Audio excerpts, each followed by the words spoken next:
Good day to everyone. So in the last video we have seen the basics of the Fortran programming and character set and variables and how to declare them and the example program. Today in this video I am going to explain the assignment operators and the arithmetic which is used for the arithmetic calculations. So the assignment operators is how you are to go to assign the value to the corresponding variable or a corresponding constant. So we just we will look into this. So the calculations are specified in Fortran with an assignment statement usually. So that means the variable name which is equal to the expression. For example, the I equal to I plus 1 is the example. So which is actually mathematically it is invalid. For example, if you consider the mathematical expression which is saying that I is equal to I plus 1, which is not actually equal, because I1 is not actually equal, but in programming sense, which is programming sense, it is completely sensible, because what this information is saying that the value I is equal to I plus 1, that means the value I is actually incremented by the one value I plus 1. So the corresponding value will be assigned to the I itself. So suppose if you having a I is equal to 2 for the first iteration or first calculation, then after this step I equal to I plus 1, the value of I is actually turned into I is equal to 3. So this is what this exact meaning of the I is equal to I as I plus 1. So the equal is the assignment operator. Suppose if you want to assign any value to the any variable, then you have to use this following syntax: variable name which is equal to the expression. So suppose if you want to do the arithmetic operations, then you already know that the seen that plus, minus, and this is for the multiplication, and the slide is for division, and then this double asterisk is for the power. So you can use these symbols for the arithmetic operation. For example, if you want to add the two numbers, then you can use the a plus b, and subtraction you can use a minus b, and multiplication a multiplication b, and a divided by b for division, and a double exclamation sign will give you the a power b. So these are all the arithmetic operators you can do for the mathematical operations. So you can use here you can use the arithmetic operation as a integer arithmetic operation, and real arithmetic operation, and mixed mode arithmetic operation. That means the integer arithmetic operation means you are doing a arithmetic operation with the two integer numbers. For example, c is equal to a plus b, which is a is equal to 5 and b equal to 7. So these both a and b are the integer numbers. So correspondingly c will also be an integer number. So in that case, this is the means integer arithmetic operation. Similarly, you can use the multiplication, division, and any mathematical operation with the two or more integer numbers. So now probably you know what is real arithmetic is. That means you have two real numbers, and if you do the arithmetic operation with the real numbers, then that is called the real arithmetic operation. For example, if I take a equal to 5.2 and b equal to 7.8, then the a plus b will give you the c, which the c is also a real number. Okay, so the whatever number is coming with the real number, or even if it is of integer number, it will give you the whole number. That means 13.0 as a value which is assigned to the c. It is not actually 13, it is actually 13.0, which is actually assigned to the c value. That is called a real arithmetic operation.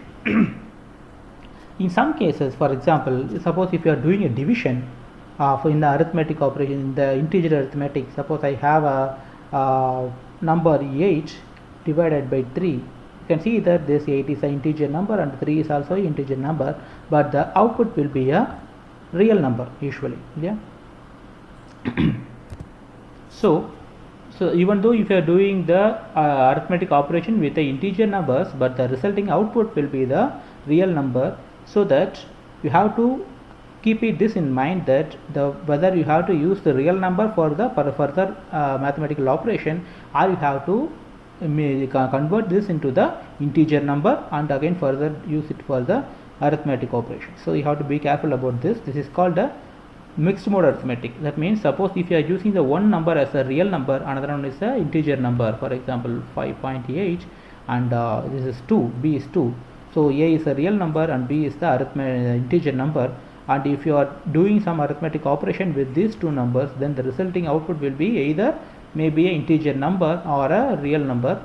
So you have to decide that we have to use the integer number, means the result as an integer number or real number, which you have to use for this. Otherwise you have to convert into the real number to integer or real to integer or integer to real. So you can use the special functions for that, which we can see in the next classes or forthcoming classes. So probably you have to be careful with this three operations: integer arithmetic, real arithmetic, and mixed mode arithmetic. So the mixed mode arithmetic is somewhat problematic. Suppose if you are not optimized your program correspondingly, then you will end up with the wrong results. So you have to be very careful about this. Okay. So next, suppose if you do the mathematical operations, then there is a particular procedure you have to follow in the mathematical expressions. For example, if you take any mathematical expression, for example this one, the first one, AB plus CD plus E divided by FG. So you are going to add the two numbers, multiply the two numbers plus adding the another two multiplied numbers. Then you have some division here, E divided by FG. Then you have to corresponding add all these numbers and you get the resultant corresponding final result. But how we are going to do? That means first which mathematical operation which we are going to do. So initially the Fortran program will always do the mathematical expression, do the arithmetic operation from left to right. That is what the usual, all the expressions will be handled by the Fortran compiler from the left to right. That means first first you have a multiplication here. So first this do the multiplication and then do the left to right, but still you have an operator procedure. That means whatever number you have given in the left and right parentheses will do the first preference, then the unary operators. That means if you have any negative numbers, then this will be executed, then second, then the powers, a power b, the powers will be taken as a third precedence. Then the multiplication and division will be as a fourth preference, and finally the addition and subtraction will be done. So this is the procedure to do the assignment, to operate the assignment statements. We always start with the parentheses, then end up with the adding and subtracting the numbers. So this is actually used by the most of the computer programs, not only Fortran but also all the computer programs do follow the same procedure. And so if you want to convert the mathematical expression into Fortran program, so you have to follow the same instruction unary operator, that you have to know which one do the first one. So this program, the first example, the first expression can be converted into the Fortran format. That means A into B, but here the explicitly we are not giving the multiplication, but each and every expression you have to explicitly give what is the corresponding operator is. That means you have to mention that A asterisk B. That means you are multiplying the A and B. Suppose if you are wrongly put A, B, then the Fortran compiler will show you the error. So that you have to make note of it. You have to always mention what is the mathematical operation you are going to do with the numbers. So AB, which will be the A into B, which will be into parentheses. That means this operation will go into the first preference, plus C into D. That means C multiplied by D, which given into the other parentheses, plus then the final one, E divided by F power G. So this is the correct Fortran assignment statement for the arithmetic operation for the corresponding mathematical expression. Similarly, I have given the other expressions also.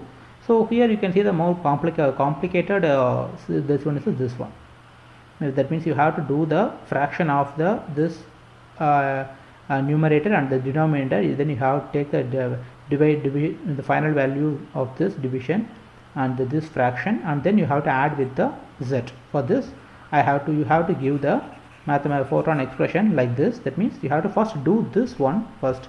so that you have to give the whole one as a arithmetic operation first, and then you have to divide this value with the y, and then you have to do the addition of this value with the z value. Okay, I hope you understand this procedure of doing the assignment operations with the expressions or a complex numbers or a complex variables, or sorry, complex mathematical operations. Maybe I will give you the assignments or a quiz in this kind of mathematical expression regards, so that you can do the operations manually, so that you can get better idea of it. Okay, so the next one is the logical statement. So we have seen how the arithmetic operations have been done using the this option. Then you can go for the logical statements and how to do the logical calculations. So suppose if you want to assign a logical expression to the logical variable, then you have to follow this syntax: logical variable name, which is equal to logical expression. So this logical statements, logical operators having two different subcategories. One is the relational logic operator, another one is the combinational logic operator. So the relational operation will actually relate or compare the two different variables or constants. That means equal or not equal, greater than or equal to, less than or equal to. So these are all the operations which is come under the category of relational operators. Suppose if you want to compare the two numbers, then you have to use the relational operator. For example, a equal to b, or whatever, a greater than or b, you have to decide the condition, then you have to take the logical operators. This will give you the yes or no type questions again, or true or false. If the a is equal to b, then if this is true, then it will give you the value true, or it will give you the false answer. That means the answer is false. So you can use the command.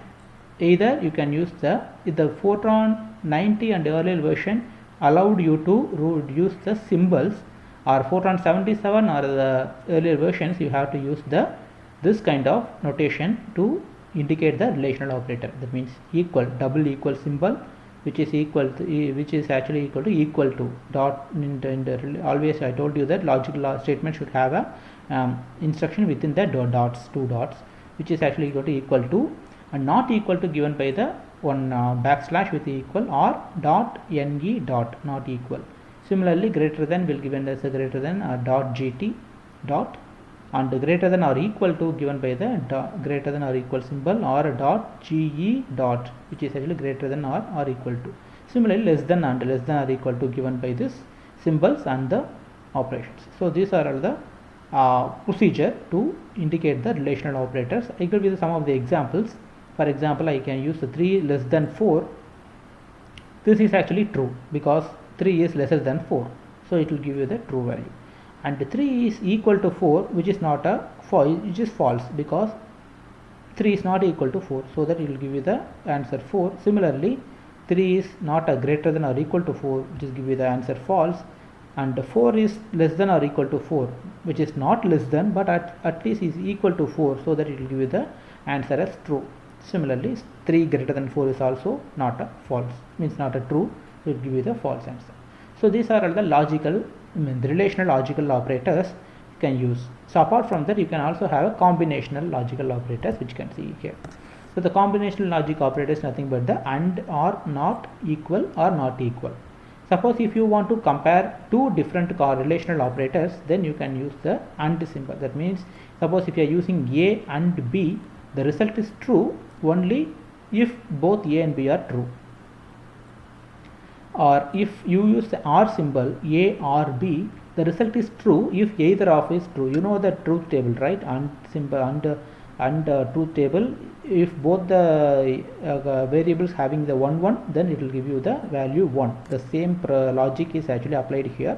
So and symbol or is, if any one is true, then the answer is true. Similarly, the not, that is inverter, whatever you are giving, if a is true, then it will give you the false answer, or if a is false, then a will give you the opposite answer. That means the inverting operation. That is what the not. Again, you have to give everything into the two dots, equivalent and not equivalent. So suppose if you are comparing a and b, suppose if it is equivalent, then the result is true, otherwise it is false. Similarly, not equal, the result is true if this is not equal. Suppose the A and B are equal, then it is answer is false. So the result is true if any one of the A and B is true and the other one is false. Okay, so these are all the logical operators you have using into the Fortran programming. We will see the examples in the Fortran after some time, but I think at least you have to know what is the logical operations or logical operators you are using for the Fortran and the combinational operators you are using in the Fortran program. Okay, so similarly you can also initialize the or given the specified value for the character variables also. For this you have to use the syntax character variable name, which is equal to the character expression. That means any variable name, if it is a character, then you have always start with the character variable name and the corresponding expression for this. For example, so I have a character with a length of 8. So the A, B, C are the character variables which is having a length of 8. So I am going to assigning the values for the A, B, C. That means A is equal to, within the single quote, this is the value or this is the value of the A. Similarly, B is having the value of 1, 2, 3, 4, 5, 6, 7, 8, and C is the value of A is equal A of 5 colon 7. That means the variable A is actually feed into the value of the C, variable C, but not the entire value of the A, but the particular part. That means the 5th to 7th characters. That means 1, 2, 3, 4, 5, 6, 7. That means the C is either having the value of E, F, G. So this is the value of G because you have mentioned that A, the variable A, which is having a particular 5:7. That means the starting character length and the end character length, that will be taken as the variable C variable, as value of the C variable. So these are all the different declaration types of the character variables. So I will show you the examples for all the logical assignment and character variables in the forthcoming classes, because you just want to know what is the character variable and how to specify it in the program. Just you want to know this at this stage. Okay, so next we can see the input and output statement. I think maybe if I am going very fast in the class, you just please let me know in the online classes so that we can just slow up. The idea is I just want to know what are the character variables and different types of variables, how to declare them and how to initialize them. That is what I am actually giving here. Maybe if you want to make it little slow, then we can do it in the online class itself.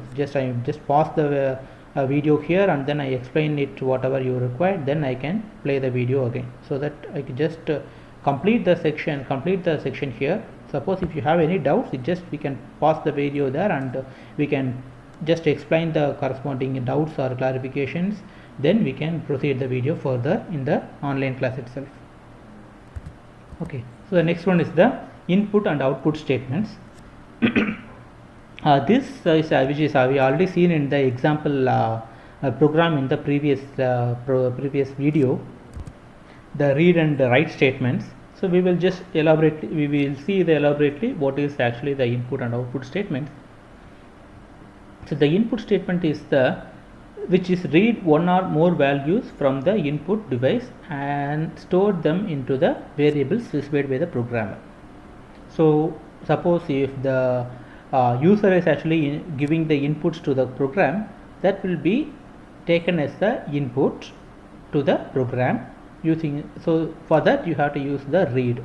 That means you have to reading the input from the reader and take it as an input to the corresponding variables or constants, whatever it is. So the read and the open close parenthesis and the 2 asterisks with a comma, input symbol, input list. So this 2 asterisks is actually used for this first asterisk is used for the file label. That means suppose if you are reading the input the reading the numbers from the corresponding data file, then you have to give the label for the corresponding data file in the program itself. For this purpose, you have a first strategy. Suppose if you don't have any files to mention, suppose if you are getting the data from directly from the user, then you can use it as an asterisk symbol. The second asterisk symbol is for the format.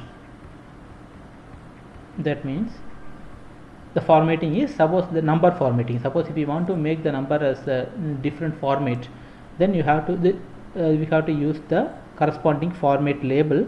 Otherwise, you just leave it as an asterisk symbol. So those two asterisks will tell you that there is no label and no formatting is available in the read option.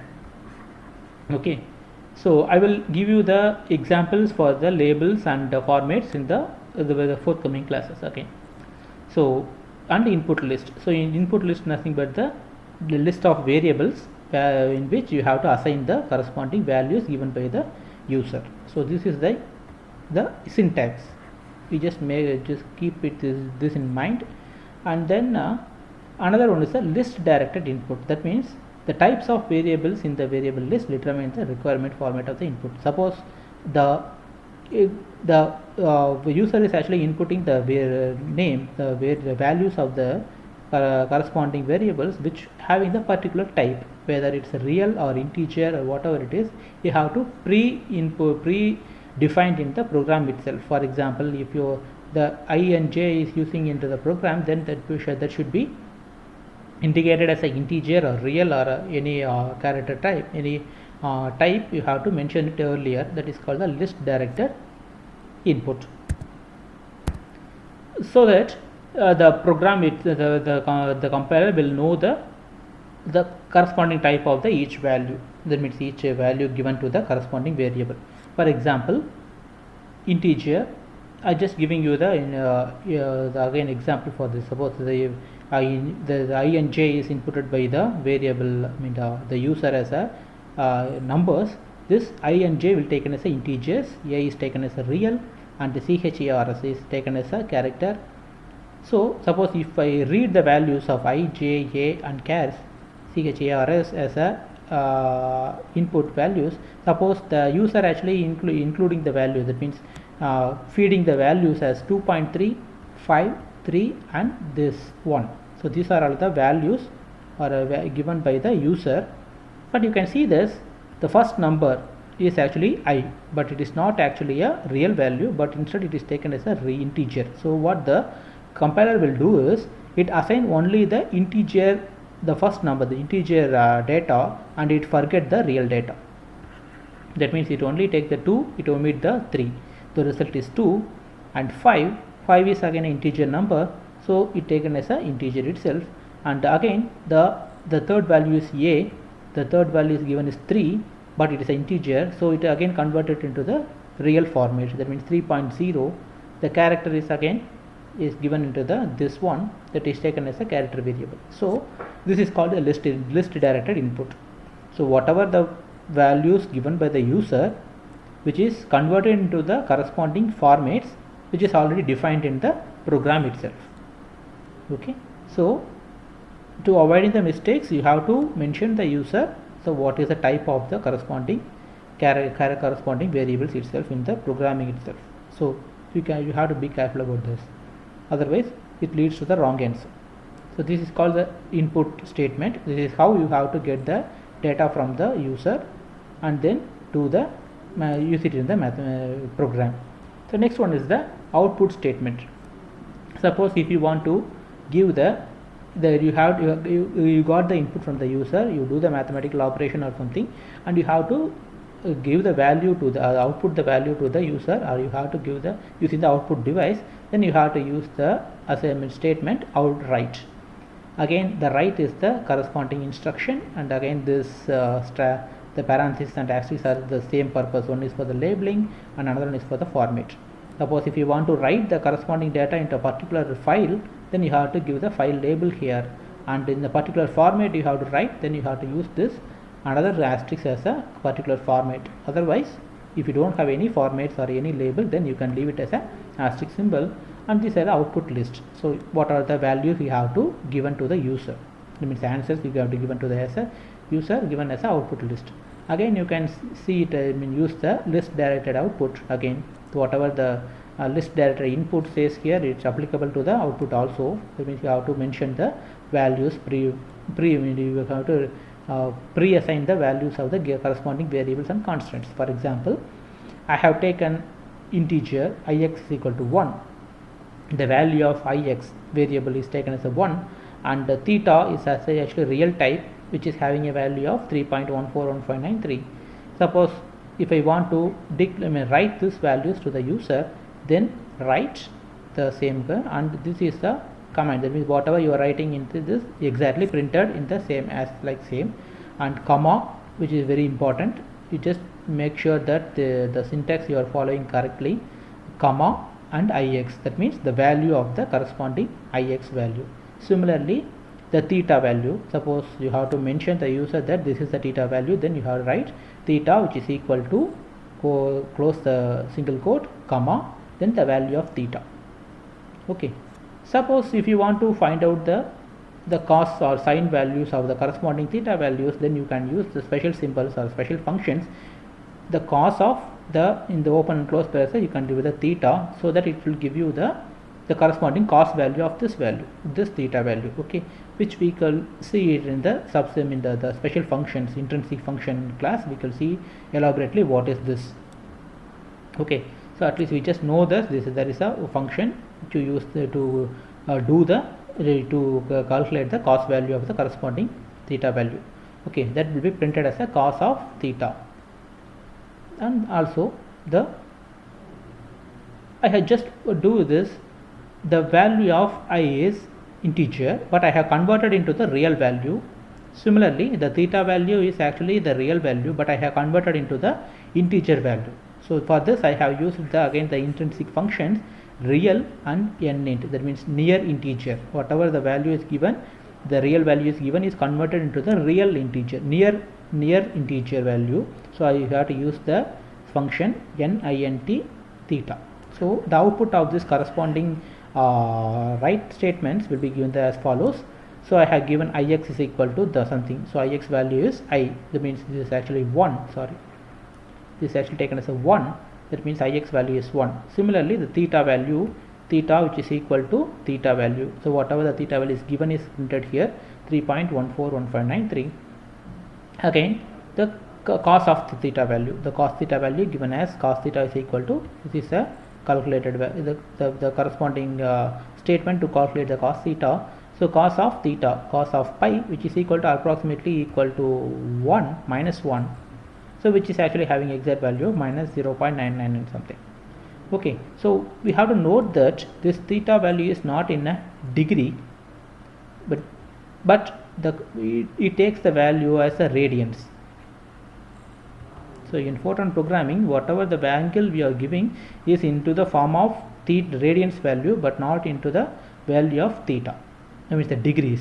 So you have to always convert the degrees into radians, you know how to do that, and then you have to feed into the corresponding program so that it will give you the correct result. Otherwise, if you give the theta as a degrees and you are expecting the value as corresponding answer, but it will give you the radians value, then it is there will be a mismatch. So you have to be careful about that. I will give you the instruction when I will give you the corresponding instructions when I teach about the intrinsic functions. Okay, so next one is another instruction is the real ix and nint theta. That means the value of ix will be converted into the real value, so that it will convert into the 1.0, because I have given the integer as 1, it converted into the real value 1.0. Similarly, the theta value is converted, the real value is converted into the nearest integer value. So the 3.1 is the 3.14 is the real value, so it is converted to the nearest integer 3. Suppose it is 3.5 or 3.6, then it is converted into the value 4. Therefore, suppose if it is more than 0.5, then it is converted into the nearest integer 4. Okay, and so I hope the input and output variables and statements you have clear about that. So suppose if you want to get the input from the user, then you have to use the read statement, and if you want to give the output to the user, then you have to use the write statement. I think probably I stop here, then we can see the next section in the next video. Okay, thank you.